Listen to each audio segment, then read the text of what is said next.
kulanti wacan daawadayaasheena Facebooka ku soo dhawaada kulan gaar ah oo madaxweyne Farmaajo uu idinla yeelanayo oo su'aalihiina ku soo weydiinaysaan waxaanu idinka ballan qaadnay in uu toos noqon doono kulankan wuxuu noqonayaa mid sii duuban balse su'aalihiina ayaynu madaxweynaha hor dhigi doonaa waa mahadsantahay inaad naga ogolaatay inaad dadka la hadasho sidee dareemaya inaad shacabka la hadasho si toos ayuu ku daawanaya su'aalahan ay ka jawaabayaan waa ku faraxsan waxaan ka bilaabaynaa Cabdigeesi oo ku sugan Boorama wuxuu leeyahay madaxweyne Farmaajo waxaan weydiin lahaa maxaa idinkaga qorshaysan wadahadaladii Somaliland mise inaad gudaha dalka ku heshiinaysaan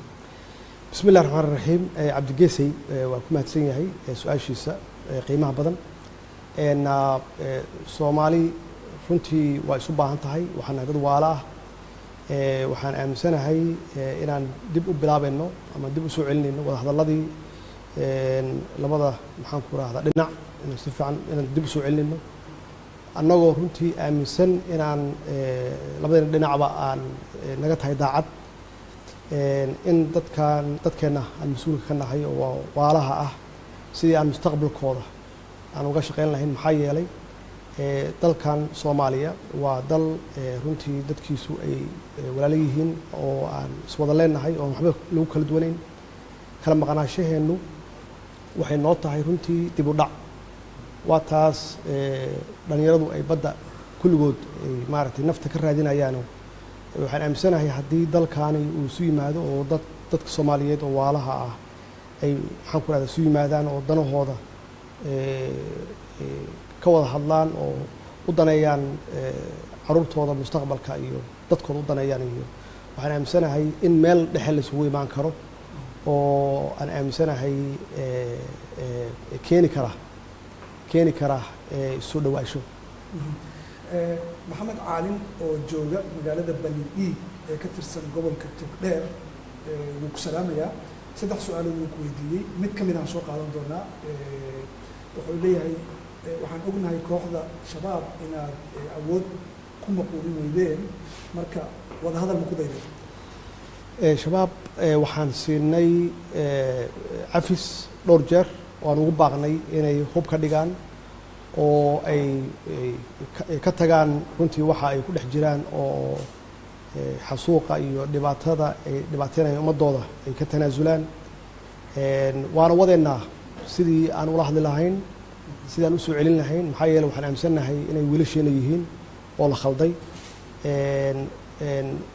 waxaan aaminsanahay qoriga iyo xabadda inay ka fiican tahay dadkan dad caruurteena ah weeye inay iska dhigaan maxaan ku raahdaa hubka ay haystaan oo ay ku leynayaan ama ay ku xasuuqayaan dadkooda ama ay ku burin hadday noo yimaadaan waxaan ugu baaqnay inaan siinayno hooy inaan deganaasho iyo mustaqbal fiican aan siinayno hadduu ilaah yidhaahdo ugaas xasan bashiir saciid oo jooga gaalkacyo wuxuu ku weydiinayaa maxaa kaaga qorshaysan qaraxyada markasta ka dhaca magaalada Muqdisho iyo dilalka qorshaysan ee loo geysto mas'uuliyiinta dowladda waa ku mahadsan yahay ugaas xasan su'aashiisa hawshaasi runtii muddo dheer ayaan ka shaqaynaynay ilaahay wuxuu nagu guuleeyey markay ugu sahlan tahay 3 bilood la soo dhaafay in baabuur qarxiya xamar aan ka ilaalinay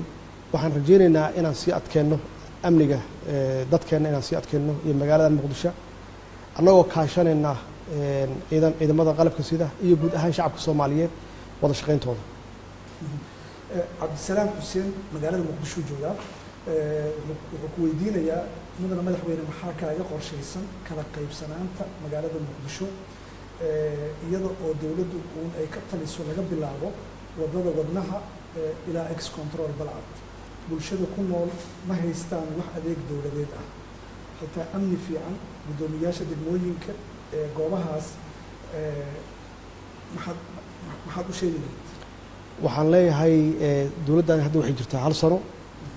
waxyaabaha ay ballan qaaday waxaa ka mid ah inay gaarsiiso adeega shacabka Soomaaliyeed meel kasta ay joogaan runtiina hadda waxaan galnay qaabkii hadda waxaan galnay implementationkii ama dhaqangelintii wixii aan qorsheynaynay sanadkii hadda ahaa hadduu eebba yiraahdo waxaan gaarsiinaynaa adeega bulshada sida ugu dhaqsiyaha badan hadday noqoto iskuullo waxbarasho khaasatan farsamooyinka iyo technology-ga oo free lagu dhigto hadday noqoto rugagii caafimaadka hadday noqoto iyo hadday noqoto biyo caafimaad ah iyo jidadka inaan dib u dhisno amnigan aan si fiican soo celin laakiin iyada nafteeda waxaa loo baahan yahay shacabka Soomaaliyeed inay qayb ka noqdaan hawshaas ayna bixiyaan canshuuraha shacabka hadday bixiyaan waxaan aaminsanahay in waxyaabo badan oo aan hadda awooddeeda aanan lahayn oo laga yaabo inaan u hoos fadhino ama aan u daba fadhino dowlado shisheeye inay naga kabaan inaan ka maarmi karno haddii shacabku ay iyagu qayb ka noqdaan bixinta canshuuraadka waagaag xidig maxamed suureeye oo jooga Minneapolis waxa uu leeyahay madaxweynaha waxaan weydiinayaa iibista Cabdikariin Qalbi Dhagax muxuu madaxweynuhu ka ogyahay su-aashaasi runtii waa su-aal muhiim ah waxaan ognahay in baarlamaanka Soomaaliyeed golaha shacabku ay arrintaas ay ku sameeyeen debate ay aad uga hadleen ay ka soo saareen documentation ayna u codeeyeen maxaa yeelay iyagu waxa weeye waa hay'adda ugu sarreysa ee sharci dejinta markay codeeyeenna waxay gaareen go-aan waxaan aaminsanahay go-aankaas inuu yahay kama dambaysa maxamed amiin oo jarmalka jooga wuxuu leeyahay madaxweynaha waa salaamayaa wax uu ku weydiinayaa waa maxay caqabadaha hortaagan ciidan midaysan oo Soomaaliyeed oo hal meel ka amar qaata caqabadahaasi waxaan bilownay inaan ka shaqeyno ciidanka inaan isku dhafno oo aan isu keenno oo aan tababar cusub gelino oo aan siino agabkay u baahan yihiin waxaan bilownay inaan siino mushaharaadka oo hadda intii aan xukuumaddaani jirtay ama dowladdaani jirtay aan bixinay ciidamada annaga budgetkeena miisaaniyadeenna maxaan ku raahdaa qaybta ka ah taasna waxay keenaysaa intaas in ciidamadaasi ay noqdaan ciidamo tayo leh si ay uga hortagaan al-shabaab cabdiraxmaan warsame cilmi muqdisho jooga wuxuu ku weydiinayaa dhowr su-aal balse waxaan ka soo qaadanaynaa waxa uu leeyahay madaxweynuhu markii uu kambeynka ku jiray waxa uu ballan qaaday in aysan jiri doonin waddo xiran waddooyinka magaalada muqdisho ka hadlaya maxaa ku dhacay cabdikariin waxaan leeyahay dowladdu dadaal waxay ugu jirtaa inay ilaaliso ammaanka magaalada muqdisho ilaahay baa nafta ilaaliya inaan xaqiijinno dadka Soomaaliyeed ee magaalada ka shaqeysta inay xaafadooda ugu noqdaan si nabad ah marka in la kala doorto xoogaa yaroo dhib ah iyo jid xirnaansho iyo in la kala doorto qarax joogto ah insha Allah hadduu Ilaahay raado iyada naftigeeda waa ka gudbaynaa waxaanan xaqiijinaynaa in magaaladu isku furanto ammaankeedana uu ku soo noqdo hadduu eebba yiraahdo maxamed khaliif waxa uu oo jooga maraykanka waxa uu ku leeyahay firfircooniya ka muuqatay inta aadan madaxweyne noqonin xaggee ka baxday madaxweynaha iyo prime ministerku waxay kala leeyihiin laba rool iyo kala leeyihiin roolka prime ministerku waa ninka hawsha xukuumadda iyo shaqada iyo fulinta iska leh meesha madaxweynaha laga rabo inuu lahaado visionka korna ka fiiriyo xaaladda sidee tahay uuna ka odayeeyo hawsha marka waxaan aaminsanahay inaan keenay ra-iisul wasaare wanaagsan oo shaqadiisa ka adag sida haddaan arkana in ay hayaan xukuumadda hawl wanaagsan aada umahadsan tahay waqtigaada waa kaaga mahad celinaynaa dhegeystayaasha iyo daawadayaasha BBC-da ee su-aalaha kusoo weydiiyey oo aada fursadda siisayna iyagana sidoo kale mahadooda waan kusoo gaarsiinaynaa aada umahadsan waa mahadsantahay daawadayaal aad ayaad ugu mahadsan tihiin la socoshada barnaamijkan waxaad dib uga daawan doontaan ama aad ka daawan kartaan barta Facebooka ay BBC Soomaali ku leedahay waan idinkaga mahad celinaynaa la socoshada war fiican waay wacan daawadayaasheena Facebooka kusoo dhawaada kulan gaar kulanti wacan daawadayaasheena Facebooka kusoo dhawaada kulan gaar ah oo madaxweyne farmaajo uu idinla yeelanayo oo su-aalihiina kusoo weydiinaysaan waxaanu idinka ballan qaadnay in uu toos noqon doono kulankan wuxuu noqonayaa mid sii duuban balse su-aalihiina ayaynu madaxweynaha hor dhigi doonaa waa mahadsantahay inaad naga ogolaatay inaad dadka la hadasho waa dhawahay sidee dareemaya inaad shacabka la hadasho si toos ay ku daawanaayo su-aalahan ay ka jawaabayaan waa ku faraxsan waxaan ka bilaabaynaa cabdigeesi oo ku sugan boorama wuxuu leeyahay madaxweyne farmaajo waxaan weydiin lahaa maxaa idinkaga qorshaysan wadahadaladii somalilan mise jirtaa inaad gudaha dalka ku heshiinaysaan bismi illahi raxmaan raxiim cabdigeesay waa ku mahadsan yahay su-aashiisa qiimaha badan soomaali runtii waa isu baahan tahay waxaan nahay dad waala ah waxaan aaminsanahay inaan dib u bilaabayno ama dib u soo celinayno wadahadaladii labada maxaan ku rahdaa dhinac inaan si fiican inaan dib u soo celinayno annagoo runtii aaminsan inaan labadayna dhinacba aan naga tahay daacad in dadkeenna aan mas-uulka ka nahay oo waalaha ah sidii aan mustaqbalkooda aan uga shaqayn lahayn maxaa yeelay dalkan soomaaliya waa dal runtii dadkiisu ay walaalo yihiin oo aan iswada leenahay oo waxba lagu kala duwanayn kala maqnaashaheennu waxay noo tahay runtii dib u dhac waa taas dhalinyaradu ay badda kulligood ay maaragtay nafta ka raadinayaano waxaan aaminsanahay haddii dalkaani uu isu yimaado oo dadka soomaaliyeed oo waalaha ah ay maxaan ku rahda isu yimaadaan oo danahooda ka wada hadlaan oo u daneeyaan caruurtooda mustaqbalka iyo dadkooda u daneeyaan iyo waxaan aaminsanahay in meel dhexe laisugu imaan karo oo aan aaminsanahay keeni kara isu dhawaasho maxamed caalin oo jooga magaalada bani dhiig ee ka tirsan gobolka togdheer wuu ku salaamayaa 3 su-aalood wuu ku weydiiyey mid ka mid aan soo qaadan doonaa wuxuu leeyahay waxaan ognahay kooxda shabaab inaad awood ku maquulin weydeen marka wadahadal ma ku daydeen shabaab waxaan siinay cafis dhowr jeer waan ugu baaqnay inay hub ka dhigaan oo ay ka tagaan runtii waxa ay ku dhex jiraan oo xasuuqa iyo dhibaatada ay dhibaateynayaan ummadooda ay ka tanaasulaan waana wadeennaa sidii aan ula hadli lahayn sidaan usoo celin lahayn maxaa yeele waxaan aaminsannahay inay wiilasheena yihiin oo la khalday waxaan aaminsanahay qoriga iyo xabadda inay ka fiican tahay dadkan dad caruurteena ah weeye inay iska dhigaan maxaan ku raahdaa hubka ay haystaan oo ay ku leynayaan ama ay ku xasuuqayaan dadkooda ama ay ku burburinaayaan hantidooda dadkooda ay ku burburinayaan hadday noo yimaadaan waxaan ugu baaqnay inaan siinayno hooy inaan deganaasho iyo mustaqbal fiican aan siinayno hadduu ilaah yidhaahdo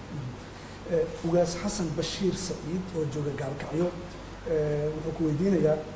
maxaa kaaga qorshaysan qaraxyada mar kasta ka dhaca magaalada muqdisho iyo dilalka qorshaysan ee loo geysto mas-uuliyiinta dowladda waa ku mahadsan yahay ugaas xasan su-aashiisa hawshaasi runtii muddo dheer ayaan ka shaqaynaynay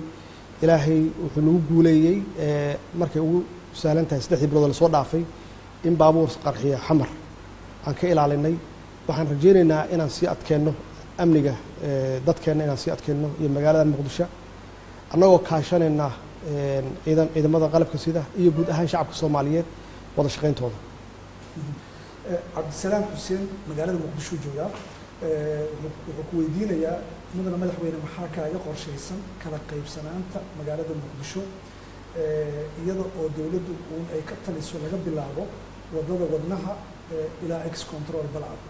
bulshada ku nool ma haystaan wax adeeg dowladeed ah xitaa amni fiican guddoomiyaasha degmooyinka goobahaas maxaad u sheegi lahayd waxaan leeyahay dowladdan hadda waxay jirtaa 1 sano waxyaabaha ay ballan qaaday waxaa ka mid ah inay gaarsiiso adeega shacabka soomaaliyeed meel kasta ay joogaan runtiina hadda waxaan galnay qaabkii hadda waxaan galnay implementationkii ama dhaqangelintii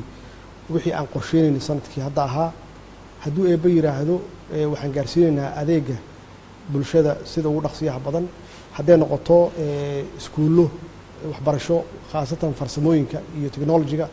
oo free lagu dhigto hadday noqoto rugagii caafimaadka hadday noqoto iyo hadday noqoto biyo caafimaad ah iyo jidadka inaan dib u dhisno amnigan aan si fiican soo celin laakiin iyada nafteeda waxaa loo baahan yahay shacabka soomaaliyeed inay qayb ka noqdaan hawshaas ayna bixiyaan canshuuraha shacabku hadday bixiyaan waxaan aaminsanahay in waxyaabo badan oo aan hadda awooddeeda aanan lahayn oo laga yaabo inaan u hoos fadhino ama aan u daba fadhino dowlado shisheeye inay naga kabaan inaan ka maarmi karno haddii shacabku ay iyagu qayb ka noqdaan bixinta canshuuraadka. waagaag xidig maxamed suureeye oo jooga minneapolis waxa uu leeyahay madaxweynaha waxaan weydiinayaa dhiibista cabdikariin qalbi dhagax muxuu madaxweynuhu ka ogyahay? su-aashaasi runtii waa su-aal muhiim ah. waxaan ognahay in baarlamaanka soomaaliyeed golaha shacabku ay arrintaas ay ku sameeyeen debate ay aada uga hadleen ay ka soo saareen documentation ayna u codeeyeen maxaa yeelay iyagu waxa weeye waa hay-adda ugu sarreysa ee sharci dejinta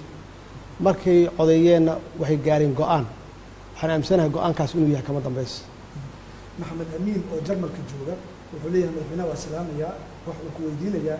waa maxay caqabadaha hortaagan ciidan midaysan oo soomaaliyeed oo hal meel ka amar qaata? caqabadahaasi waxaan bilownay inaan ka shaqeyno ciidanka inaan isku dhafno oo aan isu keenno oo aan tababar cusub gelinno oo aan siino agabkay u baahan yihiin. waxaan bilownay inaan siino mushaaharaadka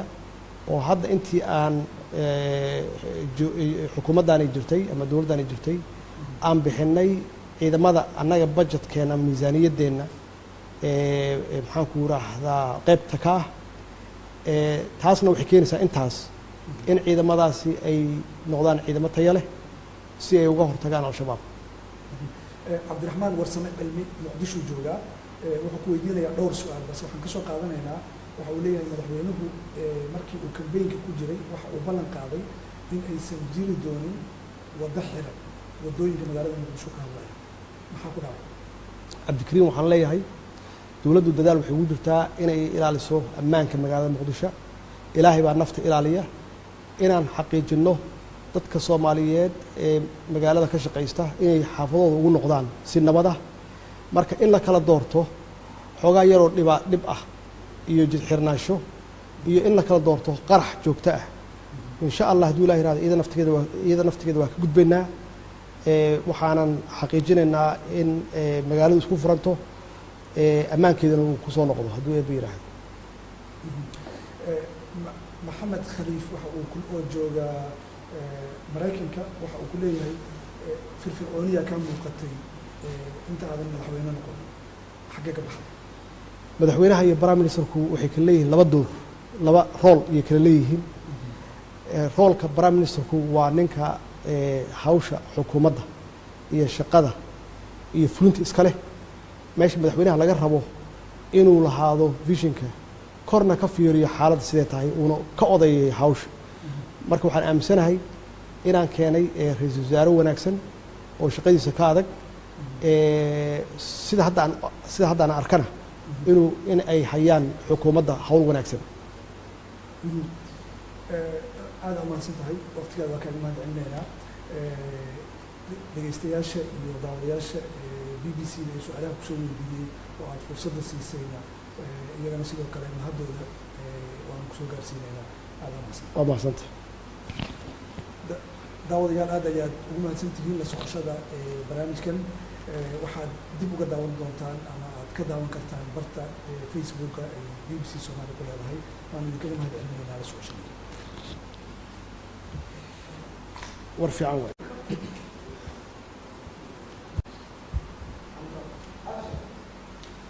kulanti wacan daawadayaasheenna facebooka kusoo dhawaada kulan gaar ah oo madaxweyne farmaajo uu idinla yeelanayo oo su-aalihiina kusoo weydiinaysaan. waxaanu idinka ballan qaadnay in uu toos noqon doono. kulankan wuxuu noqonayaa mid sii duuban balse su-aalihiina ayaynu madaxweynaha hor dhigi doonaa. waa mahadsantahay inaad naga ogolaatay inaad dadka la hadasho. waa dhawa. sidee dareemaya inaad shacabka la hadasho si toos ayagu ku daawanayo su-aalahan ay ka jawaabayaan? waa ku faraxsana. waa mahadsantahay. waxaan ka bilaabaynaa cabdigeesi oo ku sugan boorama wuxuu leeyahay madaxweyne farmaajo waxaan weydiin lahaa maxaa idinkaga qorshaysan wadahadaladii somalilan mise jirtaa inaad gudaha dalka ku heshiinaysaan? بسم الله الرحمن الرحيم عبد الجيسي وكما تسيني سؤال شيسا قيمة بدن إن الصومالي runtii waa isu baahan tahay waxaan dad waalaah waxaan aaminsanahay inaan dib u bilaabayno ama dib u soo celinayno wada hadalladii labada maxaan ku raahdaa dhinac inaan si fiican inaan dib u soo celinayno annagoo runtii aaminsan inaan labada dhinacba aan naga tahay daacad in dadkeena aan mas-uulka ka nahay oo waalaha ah sidii aan mustaqbalkooda aan uga shaqayn lahayn maxaa yeelay dalkan Soomaaliya waa dal runtii dadkiisu ay walaalo yihiin oo aan iswada leenahay oo waxba lagu kala duwanayn kala maqnaashaheenu waxay noo tahay runtii dib u dhac waa taas dhalinyaradu ay badda kulligood ay maaragtay nafta ka raadinayaan waxaan aaminsanahay haddii dalkaani uu isu yimaado oo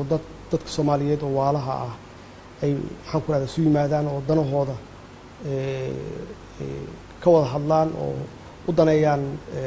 caruurtooda mustaqbalka iyo dadkooda u daneeyaan iyo waxaan aaminsanahay in meel dhexe la isugu imaan karo oo aan aaminsanahay keeni kara soo dhawaasho maxamed caalin oo jooga magaalada Banidhiig ee ka tirsan gobolka Togdheer wuu ku salaamayaa 3 su'aalo wuu ku weydiiyey mid ka mid ah soo qaadan doonaa wuxuu leeyahay waxaan ognahay kooxda shabaab inaad awood ku maquulin weydeen marka wada hadal ma ku dayday shabaab waxaan siinay cafis dhowr jeer waan ugu baaqnay inay hub ka dhigaan oo ay ka tagaan runtii waxa ay ku dhex jiraan oo xasuuqa iyo dhibaatada ay dhibaateynayaan ummadooda ay ka tanaasulaan waana wadeennaa sidii aan ula hadli lahayn sidaan u soo celin lahayn maxaa yeelay waxaan aaminsanahay inay wiilasheena yihiin oo la khalday waxaan aaminsanahay qoriga iyo xabadda inay ka fiican tahay dadkan dad caruurteena ah weeye inay iska dhigaan maxaan ku raahdaa hubka ay haystaan oo ay ku leynayaan ama ay ku xasuuqayaan dadkooda ama ay ku burburinayaan hantidooda dadkooda ay ku burburinayaan hadday noo yimaadaan waxaan ugu baaqnay inaan siinayno hooy inaan deganaasho iyo mustaqbal fiican aan siinayno hadduu ilaah yidhaahdo ugaas xasan bashiir saciid oo jooga gaalkacyo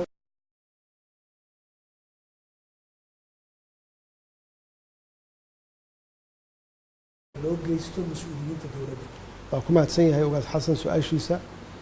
hawshaasi runtii muddo dheer ayaan ka shaqaynaynay ilaahay wuxuu nagu guuleeyey markay ugu sahlan tahay 3 bilood la soo dhaafay in baabuur qarxiya xamar aan ka ilaalinay waxaan rajaynaynaa inaan sii adkeenno amniga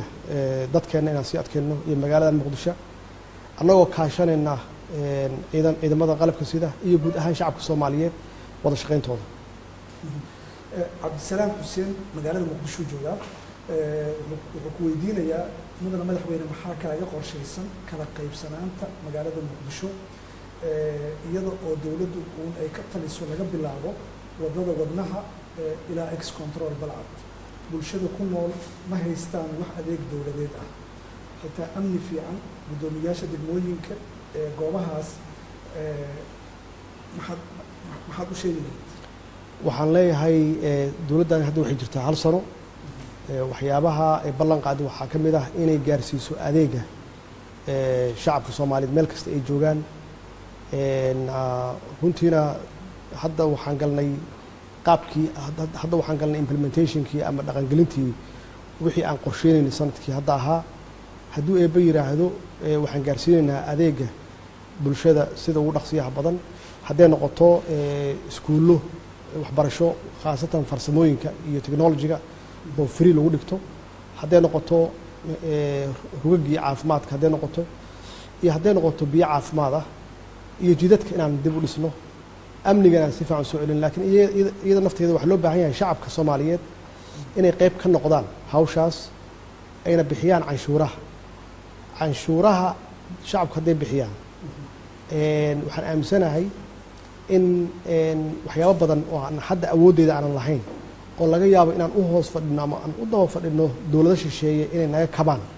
inaan ka maarmi karno haddii shacabku ay iyagu qayb ka noqdaan bixinta canshuuraadka waagaag xidig maxamed suureeye oo jooga Minneapolis waxa uu leeyahay madaxweynaha waxaan weydiinayaa iibista cabdikariin qalbi dhagax muxuu madaxweynuhu ka ogyahay su-aashaasi runtii waa su-aal muhiim ah waxaan ognahay in baarlamaanka Soomaaliyeed golaha shacabku ee arrintaas ay ku sameeyeen debate ay aad uga hadleen ay ka soo saareen documentation ayna u codeeyeen maxaa yeelay iyagu waxa weeye waa hay'adda ugu sarreysa ee sharci dejinta markay codeeyeenna waxay gaareen go-aan waxaan aaminsanahay go-aankaas inuu yahay kama dambaysa maxamed amiin oo jarmalka jooga wuxuu leeyahay madaxweynaha waa salaamayaa waxa uu ku weydiinayaa waa maxay caqabadaha hortaagan ciidan midaysan oo Soomaaliyeed oo hal meel ka amar qaata caqabadahaasi waxaan bilownay inaan ka shaqeyno ciidanka inaan isku dhafno oo aan isu keenno oo aan tababar cusub gelino oo aan siino agabkay u baahan yihiin waxaan bilownay inaan siino mushaharaadka oo hadda intii aan xukuumaddaani jirtay ama dowladdaani jirtay aan bixinay ciidamada annaga budgetkeena miisaaniyadeenna maxaan ku raahdaa qaybta ka ah taasna waxay keenaysaa intaas in ciidamadaasi ay noqdaan ciidamo tayo leh si ay uga hortagaan al-shabaab cabdiraxmaan warsame cilmi muqdisho joogaa wuxuu ku weydiinayaa dhowr su-aal balse waxaan ka soo qaadanaynaa waxa uu leeyahay madaxweynuhu markii uu kambeynka ku jiray waxa uu ballan qaaday in aysan jiri doonin waddo xiran waddooyinka magaalada muqdisho ka hadlaya maxaa ku dhacay cabdikariin waxaan leeyahay dowladdu dadaal waxay ugu jirtaa inay ilaaliso ammaanka magaalada muqdisho ilaahay baa nafta ilaaliya inaan xaqiijinno dadka Soomaaliyeed ee magaalada ka shaqeysta inay xaafadooda ugu noqdaan si nabad ah marka in la kala doorto xoogaa yaroo dhib ah iyo jid xirnaansho iyo in la kala doorto qarax joogto ah insha Allah hadduu ilaahay raado iyada naftigeeda waa ka gudbaynaa waxaanan xaqiijinaynaa in magaaladu isku furanto ammaankeedana uu ku soo noqdo hadduu eebba yiraahdo maxamed khaliif waxa uu oo jooga maraykanka waxa uu ku leeyahay firfircooniya ka muuqatay inta aadan madaxweyne noqon xaggee ka baxday madaxweynaha iyo prime ministerku waxay kala leeyihiin laba rool iyo kala leeyihiin roolka prime ministerku waa ninka hawsha xukuumadda iyo shaqada iyo fulinta iska leh meesha madaxweynaha laga rabo inuu lahaado visionka korna ka fiiriyo xaaladda sidee tahay uuna ka odayeeyo hawsha marka waxaan aaminsanahay inaan keenay ra'iisul wasaare wanaagsan oo shaqadiisa ka adag sida hadda aan arkana in ay hayaan xukuumadda hawl wanaagsan aad amaansan tahay waqtigaada waa kaaga mahad celinaynaa dhegeystayaasha iyo daawadayaasha BBC da ee su-aalaha kusoo weydiiyey oo aad fursadda siisayna iyagana sidoo kale mahadooda waan kusoo gaarsiinaynaa aad amaansan waa mahadsanta daawadayaal aad ayaad ugu mahadsan tihiin la socoshada barnaamijkan waxaad dib uga daawan doontaan ama aad ka daawan kartaan barta Facebooka ay BBC Soomaali ku leedahay waan idinkaga mahad celinaynaa la socoshada war fiican